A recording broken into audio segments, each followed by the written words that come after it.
Hello बच्चों, आपका हमारे चैनल शिक्षा घर में स्वागत है। आज हम इलेक्ट्रिकल मेजरिंग इंस्ट्रूमेंट्स के बारे में छोटी और मोटी बातें बताने जा रहे हैं, जो कि आपके एग्ज़ाम के लिए बहुत इम्पॉर्टेंट हैं। और अगर आप मेरे चैनल पर नए हैं तो प्लीज़ मेरे चैनल को लाइक करिए, शेयर करिए एंड सब्सक्राइब करिए, जिससे आपका और आपके दोस्तों का होने वाला CPT एग्ज़ाम अच्छे से हो जाए। ठीक है, चलिए स्टार्ट करते हैं। देखिए, इंस्ट्रूमेंट्स मेनली आपके दो प्रकार के होते हैं। एक होता है आपका प्राइमरी, दूसरा होता है सेकेंडरी। एक इंस्ट्रूमेंट जो होते हैं आपके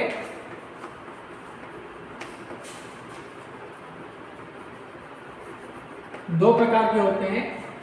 एक होता है आपका प्राइमरी इंस्ट्रूमेंट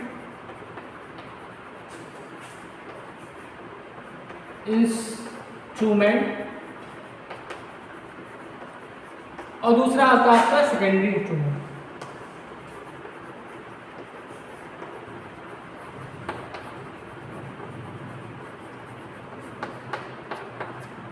तो मोस्टली हम लोग सेकेंडरी इंस्ट्रूमेंट्स के बारे में पढ़ेंगे।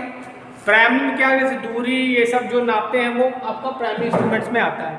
ठीक है, सेकेंडरी इंस्ट्रूमेंट्स में हम डिस्कस करेंगे। तो सेकेंडरी इंस्ट्रूमेंट्स क्या होते हैं, ये भी तीन प्रकार के होते हैं। ठीक है, इनके भी तीन प्रकार के हो जाते हैं। एक होता है आपका इंडिकेटिंग, दूसरा होता है इंट्रीगेटिंग और तीसरा होता है रिफ्लेक्टिंग।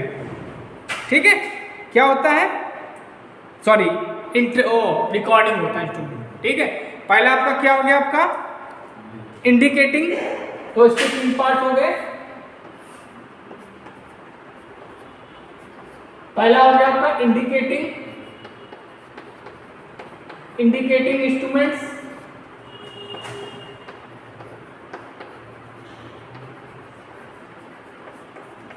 दूसरा होता है इंटीग्रेटिंग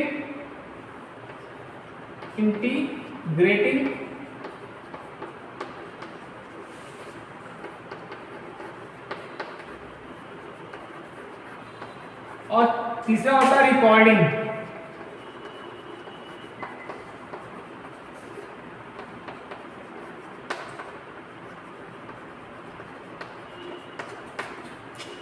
ठीक है, पहला क्या होता है, इंडिकेटिंग इंस्ट्रूमेंट होता है, दूसरा इंट्रीगेटिंग होता है और तीसरा होता है रिकॉर्डिंग इंस्ट्रूमेंट्स। ठीक है, ठीक। अब देखिए, इंडिकेटिंग इंस्ट्रूमेंट्स कौन से होते हैं, जो आपके इंस्ट्रूमेंट्स के तात्कालिक मान इंस्टेंटेनियस वैल्यू को दिखाते हैं, उनको बोलते हैं इंडिकेटिंग इंस्ट्रूमेंट्स। इंडिकेटिंग इंस्ट्रूमेंट में आपके कौन कौन से आ गए, आपके अमीटर आ गया आपका। ठीक है, अमीटर आ गया आपका, वोल्ट मीटर आ गया आपका। ठीक है, अमीटर आ गया आपका, वोल्ट मीटर आ गया आपका, मेगर आ गया। ठीक है, क्या आ गया आपका, मेगर और वाट मीटर आ गया आपका। ये सब आपके क्या है, इंडिकेटिंग इंस्ट्रूमेंट्स हैं। ठीक है, इसमें क्या होता है, एक संकेतक लगा होता है। देखा होगा आपने, जैसे वोल्ट मीटर आपने देखा है तो इसमें सुई होती है। ठीक है,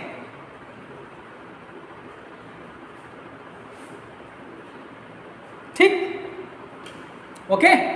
मतलब आपने देखा, इंडिकेटर क्या होता है, सुई होता है। जैसे हमने लगाया तो जैसे 240 वोल्ट पे है तो ये सुई आपको यूं चली जाती है। ठीक है, तो उस प्रकार के इंस्ट्रूमेंट आपका क्या कहलाते हैं, इंडिकेटिंग इंस्ट्रूमेंट कहलाते हैं। इंट्रीगेटिंग इंस्ट्रूमेंट्स क्या होते हैं, जो टोटल वैल्यू दिखाते हैं।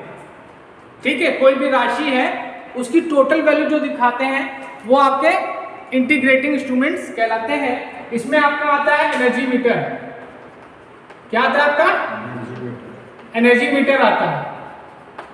और रिकॉर्डिंग में आपका आता है, आपने देखा होगा कि कुछ इंस्ट्रूमेंट्स होते हैं जो ग्राफ के फॉर्म में आपके उसको राशि को रिप्रेजेंट करते हैं। ठीक है, वो क्या कहलाते हैं, आपके रिकॉर्डिंग इंस्ट्रूमेंट्स कहलाते हैं। जैसे स्नोग्राफ, ठीक है, वो ग्राफ में भेजता है।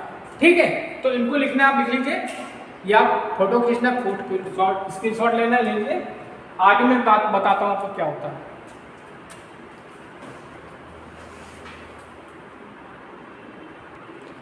अब देखिए, बात करेंगे, 3 टार्क होते हैं, 3 टार्क होते हैं, डिफ्लेक्टिंग, कंट्रोलिंग और कौन सा होता है, डैम्पिंग टार्क। ठीक, पहला क्या होता है, डिफ्लेक्टिंग टार्क, दूसरा क्या होता है, कंट्रोलिंग टार्क,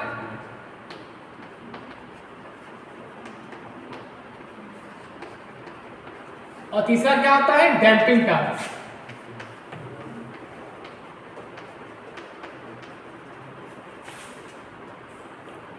इन टार्कों का होना बहुत जरूरी है। डिफ्लेक्टिंग टार्क क्या होता है,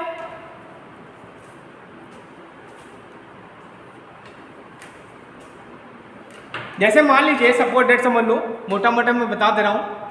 जैसे मान लीजिए आपको वोल्ट मीटर, ठीक, ये 0 हो गया, ये आपका 1 वोल्ट हो गया, ये 2 वोल्ट हो गया, ये 3 वोल्ट हो गया, ये 4 वोल्ट हो गया, ये आपका 5 वोल्ट हो गया, और ये आपका इंडिकेटर है। ठीक, ये आपका यहां पे लगा है। ठीक है, समझ लो। अब हमने 5 वोल्ट की सप्लाई से कनेक्ट कर दिया इसको। ठीक, तो ये डिफ्लेक्टिंग टार्क क्या करेगा, इस इंडिकेटर को आपका 5 वोल्ट पे ले जाएगा। मतलब डिफ्लेक्टिंग टार्क के कारण ही आपका जो इंडिकेटर होता है वो पर्टिकुलर वैल्यू को दर्शाता है। समझ में आया? अच्छा, अब बात करेंगे कंट्रोलिंग टार्क क्या होता है। कंट्रोलिंग टार्क क्या करता है, इस डिफ्लेक्टिंग टार्क को कंट्रोल करता है। ठीक, डिफ्लेक्टिंग टार्क को कंट्रोल करने वाला टार्क क्या कहलाता है, कंट्रोलिंग टार्क कहलाता है। कंट्रोलिंग टार्क मतलब क्या हुआ कि एक्चुअली क्या है, अगर ये कंट्रोलिंग टार्क ना होता तो ये डिफ्लेक्टिंग, ये जो आपका इंडिकेटर है वो यहाँ पे भी आ सकता था, यहाँ पे भी आ सकता था। मतलब क्या है, जो आपका ये इंडिकेटर है, अगर कंट्रोलिंग टार्क ना होता तो ये आपका यहाँ पे भी आ सकता था, यहाँ भी आ सकता था। लेकिन ये डिफ्लेक्टिंग टार्क को कंट्रोल कर रहा है, जिसकी सहायता से क्या करेगा, ये 5 पे ही जाएगा। समझ में आया इतना? अब आता है डैम्पिंग टार्क। डैम्पिंग टार्क क्या कहता है, ऑक्सीलेशन को कंट्रोल करता है। फ्लक्चुएशन के कारण क्या होता है, इंडिकेटर आपका इधर उधर मोशन कर सकता है। उस मोशन को कंट्रोल क्या कौन करता है, आपका डैम्पिंग टार्क करता है। समझ में आया इतना? जो डिफ्लेक्टिंग टार्क होता है ये आपके कई इफेक्ट से जनरेट होता है, मैग्नेटिक इफेक्ट या electric effect. Magnetic field effect या इलेक्ट्रिक फील्ड इफेक्ट के कारण क्या होता है, ये टार्क जनरेट होता है। इतना समझ में आया? टार्क क्लियर हो गए तीनों? लिख लो।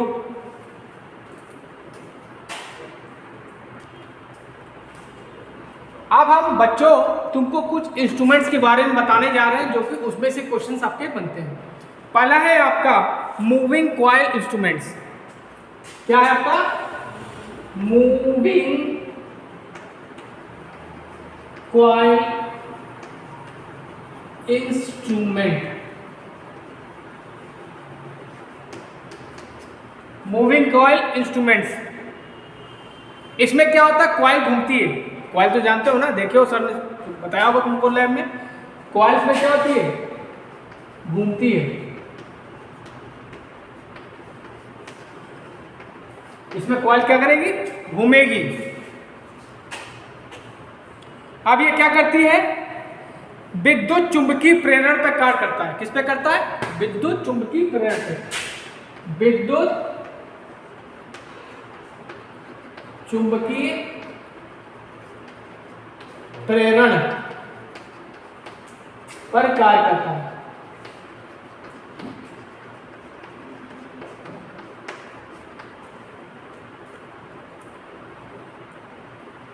ठीक, अब इसमें जो स्केल्स होते हैं सब क्या होते हैं, सेम होते हैं। ठीक, और इसमें क्या होता है, इसमें हम लोग परमानेंट मैग्नेट का प्रयोग करते हैं। किसका यूज करते हैं, स्थायी चुंबक का प्रयोग होता है। ठीक है, परमानेंट मैग्नेट का प्रयोग करते हैं।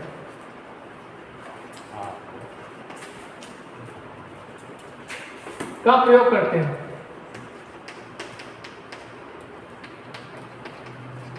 परमानेंट मैग्नेट का प्रयोग करते हैं।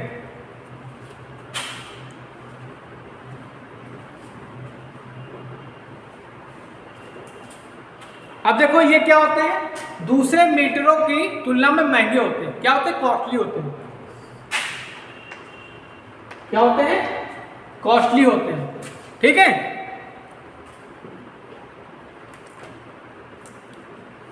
अब इसमें क्या होता है, शक्ति की जो खपत होती है वो क्या होती है? कम होती है। पावर कंजप्शन जो होगा उसमें क्या होगा? कम होगा। शक्ति खपत क्या होगी? कम होगी। शक्ति खपत कम होती है।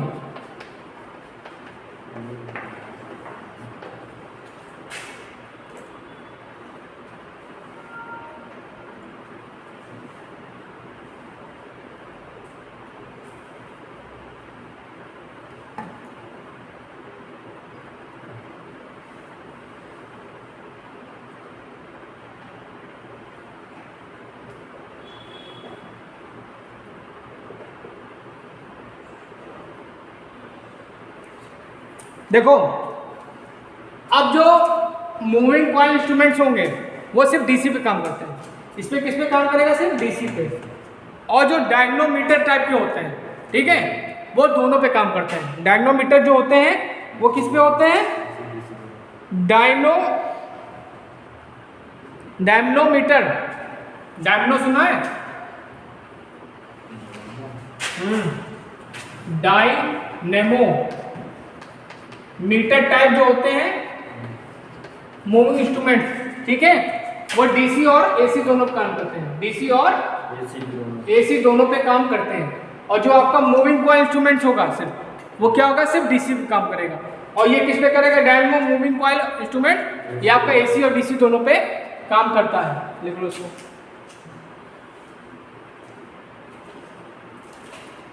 कैसे 0 बन गया है? प्रैक्टिकल जो प्रोजेक्ट लेने आए देने आए कि लेने आए क्यों? तो हम डाल थोड़े। अब देखो मूविंग आयरन इंस्ट्रूमेंट्स की बात करेंगे। इसमें उसमें कॉइल क्या थी? मूव कर रही थी।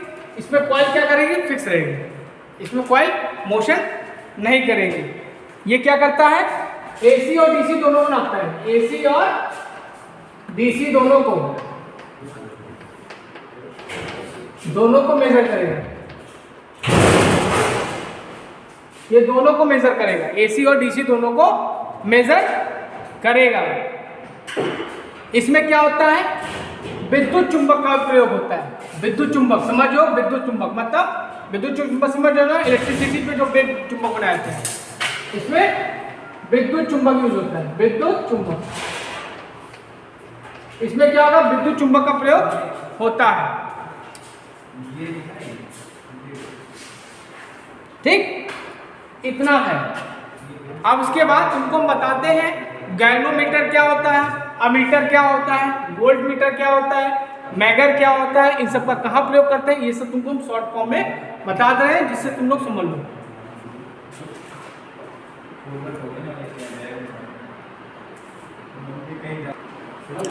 अब देखो हम गैल्वेनोमीटर के बारे में बात करेंगे। गैल्वेनोमीटर क्या करता है? धारा को मापता है। क्या करता है? धारा को मापता है। Measure current.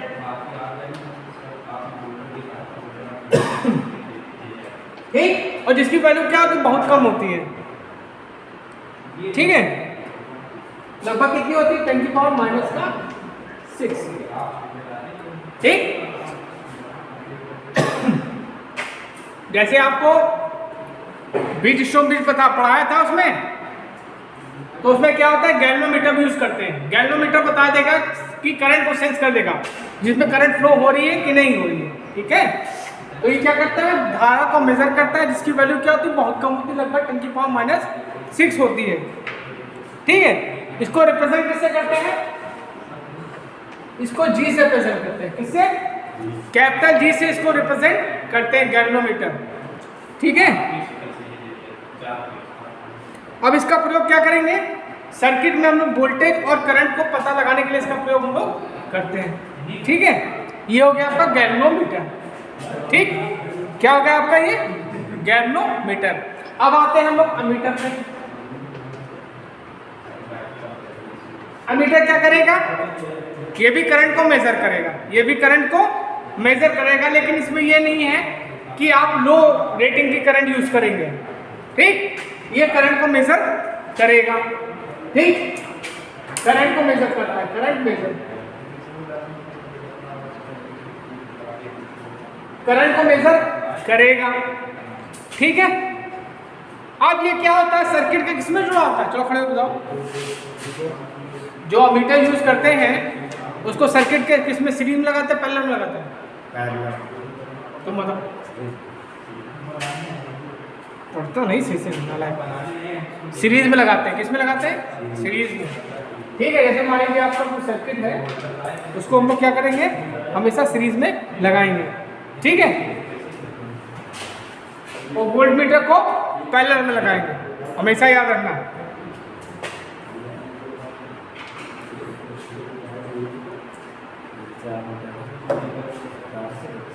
देखो अब गैल्वेनोमीटर को सुनो, अगर हमको गैल्वेनोमीटर को अमीटर में चेंज करना है, गैल्वेनोमीटर क्या है आपका, कम रेटिंग की करंट नापेगा, लेकिन नापेगा जरूर। अब उसको हमको अमीटर में कन्वर्ट करना है। ठीक है, तो क्या करेंगे,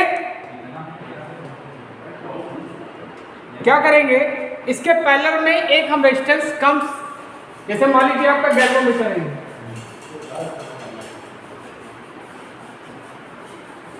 ठीक, इसके सीरीज, इसके हम पैरेलल में क्या करेंगे, कम प्रतिरोध का एक रेजिस्टेंस लगा देंगे, एक कम प्रतिरोध का रेजिस्टेंस ये लगा देंगे। ठीक, तो क्या बन गया ये आपका अमीटर बन गया। समझ लो, मतलब ये भी क्वेश्चन बन सकता है कि गैल्वेनोमीटर को अमीटर में कन्वर्ट करने के लिए क्या करना पड़ेगा। तो क्या करेंगे, तुम लोग बोलोगे कि गैल्वेनोमीटर को अमीटर में कन्वर्ट करने के लिए गैल्वेनोमीटर के पैरेलल में कम रेजिस्टेंस का एक रेजिस्टेंस लगा देंगे, तो अमीटर वो कन्वर्ट हो जाएगा, अमीटर में वो कन्वर्ट हो जाएगा। ठीक, अच्छा, अब एक कोई आइडियल अमीटर हो गया, कोई एक आपका आइडियल अमीटर मान लीजिए, आइडियल कोई अमीटर है। ठीक, कोई आपका आइडियल मीटर है, उसमें रेजिस्टेंस की वैल्यू क्या होती है, 0 होती है। याद रखना हमेशा, क्या होगी, रेजिस्टेंस विल बी 0 होगा। ठीक है,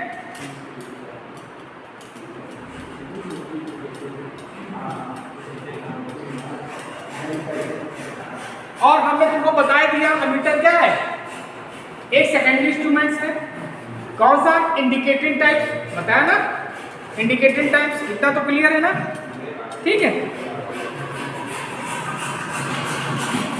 अब ये क्या करेगा, धारा को क्या करेगा, लो रेजिस्टेंस का पाथ प्रोवाइड करता है। अमीटर जो होता है क्या करेगा, धारा के लिए क्या करेगा, लो रेजिस्टेंस का पाथ प्रदान करता है, जिसके कारण उसमें धारा फ्लो होती है और मेजरमेंट होता है। इतना समझ में आया, लिख लो।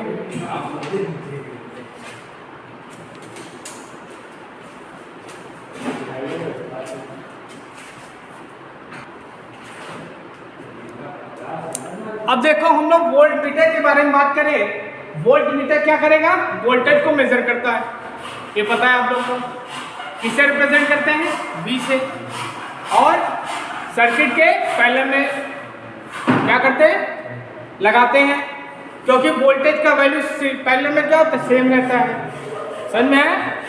और इसमें क्या होता है कि जो रेजिस्टेंस की वैल्यू होती है, इसमें क्या होता है, रेजिस्टेंस की वैल्यू जो होती है वो क्या होती है, अनंत होती है। क्या होती है, अनंत। जो आइडियल वोल्ट मीटर होगा, आइडियल वोल्ट मीटर, उसमें रेजिस्टेंस की वैल्यू क्या होगी, इनफाइनाइट। ये क्वेश्चन पूछ सकता है आपसे कि अगर आपका कोई वोल्ट मीटर आदर्श है तो उसका प्रतिरोध का मान क्या होगा, तो वो होगा अनंत। ठीक है,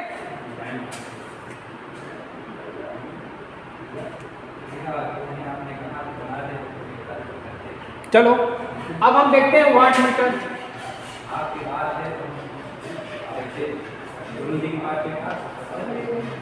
ओहो क्या बात है, गुरु की कोई बात क्या हो सकता हुआ, क्या बात है, शाबाश, मक्खन बाजी की हद हो गई।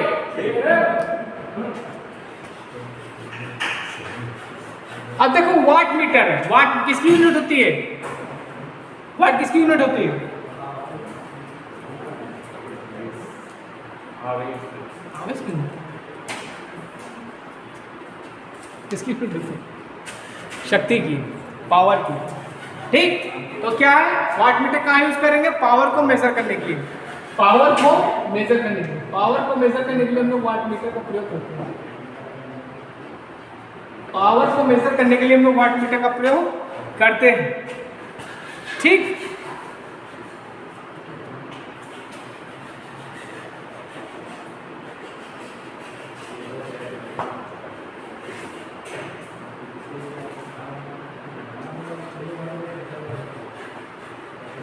अब इसको 3 प्रकार से हम बांट सकते हैं, वाट मीटर आपके 3 प्रकार के होते हैं। एक होता है डायनेमो प्रकार का,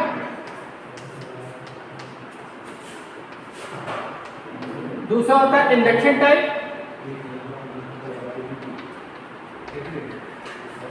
और तीसरा क्या होता है, स्थिर वैद्युत प्रकार, स्थिर वैद्युत। अब डायनेमो क्या बताया था तुमको, एसी डीसी में दोनों पे काम करेगा, एसी और डीसी दोनों पे काम करेगा। डायनेमो जो होगा ये आपका क्या होगा, ये हम लिख दे रहा हूं, एसी और डीसी दोनों पे काम करेगा। अब ये इंडक्शन है, इंडक्शन मतलब एसी नॉट डीसी, ये किस पे काम करेगा, सिर्फ एसी पे काम करेगा। ठीक,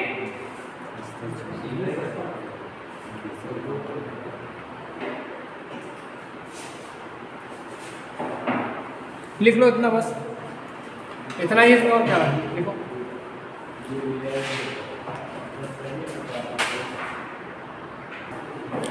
अब देखिए बात, इसके बाद देखा आता है मेगर। मेगर से भी क्वेश्चन पूछा था, मेगर कहाँ यूज होता है। मेगर का प्रयोग हम लोग अर्थ और इंसुलेशन को मापने के लिए करते हैं। ठीक है, मेगर का प्रयोग अर्थ और इंसुलेशन, इंसुलेशन के लिए हम लोग मेगर का प्रयोग करते हैं। ठीक है,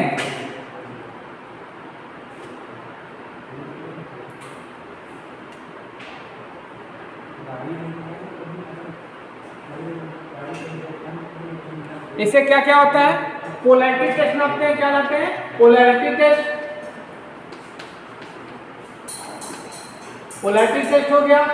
और क्या हो गया आपका, short circuit test, short circuit test,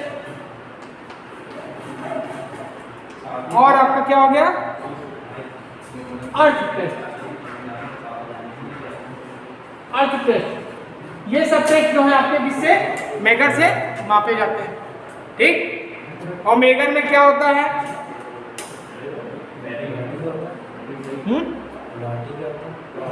polarity, polarity मतलब कि आपका फ्रीक्वेंसी सेम है, वोल्टेज सेम है कि नहीं। ठीक है,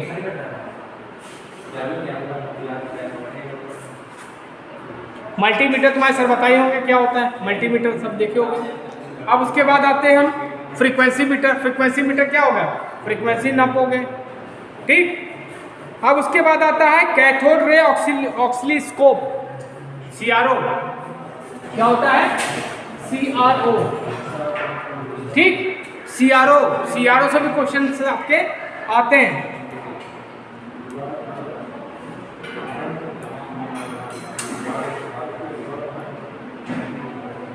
देखो CRO का प्रयोग हम लोग कह सकते हैं फ्रीक्वेंसी को मापने के लिए करते हैं।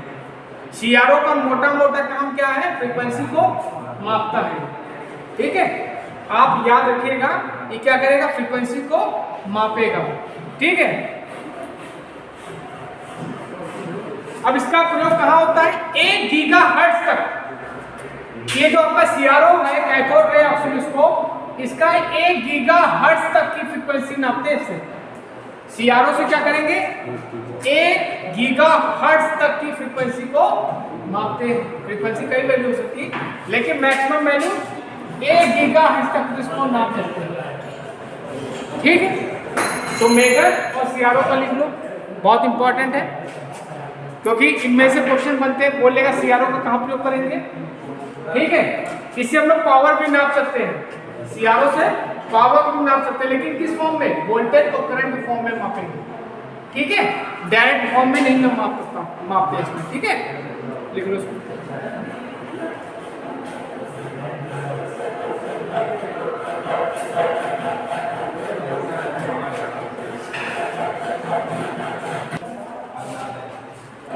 अब बच्चों देखो, तुम्हारी बुक, आप लोगों की बुक में दिया नहीं है, लेकिन कंपटीशन में और आपके कई एग्जाम में पूछा गया है, ब्रिज के बारे में पूछा गया है कि ब्रिजों का कहाँ प्रयोग करते हैं। ये आपकी बुक में नहीं दिया, लेकिन मैं आपको बता दे रहा हूँ कौन सा ब्रिज कहाँ यूज करते हैं। धारिता मेजर करने के लिए, धारिता नापने के लिए हम 3 ब्रिजों का प्रयोग करते हैं। एक होता है व्हील ब्रिज, एक होता है शेयरिंग ब्रिज, और एक होता है टी-सेटी ब्रिज। ठीक है, इन तीनों ब्रिजों का प्रयोग हम लोग क्या करते हैं, धारिता मापने के लिए करते हैं। और जो आपका बीम ब्रिज है, इससे हम लोग फ्रीक्वेंसी भी निकालते हैं, फ्रीक्वेंसी भी निकालते हैं। अब बात करेंगे हम कि प्रेरकत्व, इंडक्टेंस निकालने के लिए कौन सा ब्रिज यूज करेंगे। तो एक होता है आपका एंडरसन ब्रिज होता है, एक होता है हेड ब्रिज, और एक होता है मैक्सवेल ब्रिज। इन तीनों ब्रिजों का प्रयोग करके हम लोग क्या करते हैं, इंडक्टेंस को निकालते हैं। और जो कैल्विन ब्रिज होता है, इसका प्रयोग हम लोग प्रतिरोध की सटीकता को निकालने के लिए करते हैं, मतलब रेजिस्टेंस को निकालने के लिए हम लोग कैल्विन ब्रिज का प्रयोग करते हैं। और आपने व्हीटस्टोन ब्रिज भी पढ़ा होगा, वो क्या होता है, अननोन डिस्टेंस को निकालने के लिए किया जाता है, बताया था हमने आपको। कैल्विन ब्रिज अननोन डिस्टेंस को निकालने के लिए आपका व्हीटस्टोन ब्रिज का प्रयोग करते हैं। तो बच्चों, आज मैंने आपको इलेक्ट्रिकल मेजरिंग इंस्ट्रूमेंट्स की मोटी बातें और छोटी बातों को बताया है। इनको पूरा देखिएगा, हो सकेगा तो अपने नोट्स में एक लाइन में सबको मैंने आपको छोटा छोटा बताया। ठीक है, जो कि आपके एग्जाम के लिए बहुत ही सहायक रहेगा। और अगर आप मेरे चैनल पर नए हैं तो प्लीज़ मेरे चैनल को लाइक करिए, शेयर करें, सब्सक्राइब करिए, जिससे मैं आप लोगों के लिए और अच्छे अच्छे वीडियोस बना सकूँ। Thank you. विकास, ये बुक रख लो तुम अपने पास संभल के, ये बुक रख लो, बहुत अच्छी बुक है।